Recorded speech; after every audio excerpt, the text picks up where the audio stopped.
Hi, my name is Alexandra James, and this is my PUA425 video explaining the federal government budgeting process.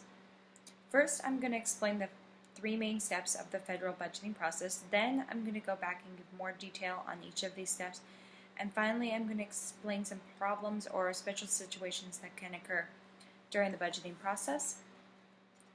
So the budgeting process can be broken into three main steps. Some resources will divide the steps into 5, 6, or even 10 steps because they can really be that complex. But the idealized version of the federal budgeting process really only includes three primary main steps. The first step is the President. So the President gives a detailed budget request to Congress by the first Monday in February. The President doesn't make this budget alone, but uses the help of the Office of Budget and Management. The second step is the congressional resolution, where the House and the Senate both have budget committees, and they each separately read the President's proposal and make changes. So each entity, the House and the Senate, take their budgets to be voted on at the floor separately. This happens in each House, the Senate and the House. And then a House-Senate committee works together to resolve differences in this budget. The third step is enacting legislation. In this step, the President can either sign or veto the budget. These three steps are a really oversimplified version of what really happens during the federal budgeting process. At the first step, the President's proposal, it's more than just the President who creates the document. He or she really uses the help of the Office of Budget and Management, who have been gathering information and interviewing different departments and agencies even before the President was elected.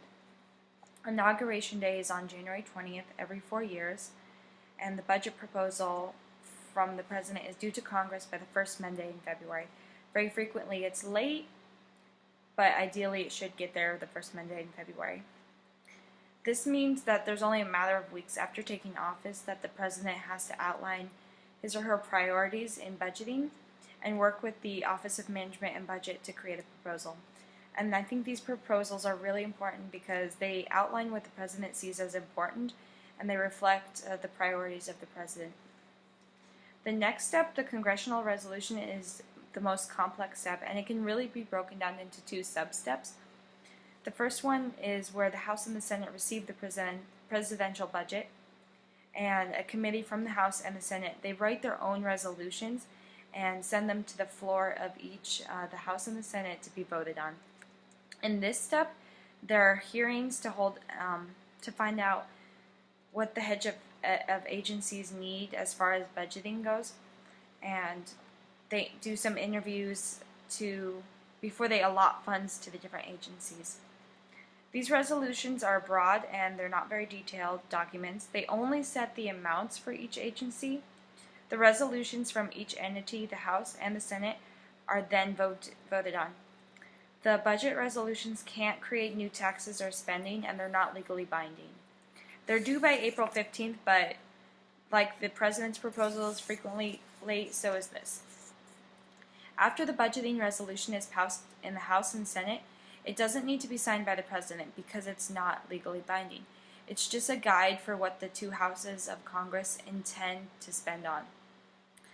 What really matters are the appropriation committees. These committees, one in the House and one in the Senate, use subcommittees, one for each area that the government is spending on, like education, defense, agricultural, federal expenditures. They set spending limits in different areas. So a conference committee gets together representing the House and Senate to create identical bills, and then they pass them in each house on the floor. These are the bills that are sent to the President, who can sign or veto them. The President signs each of the appropriation bills, so it's not one large document, but rather several documents, one for each area of spending. And then this sets spending and the budget into motion. So they don't have to be signed. The President can also veto them.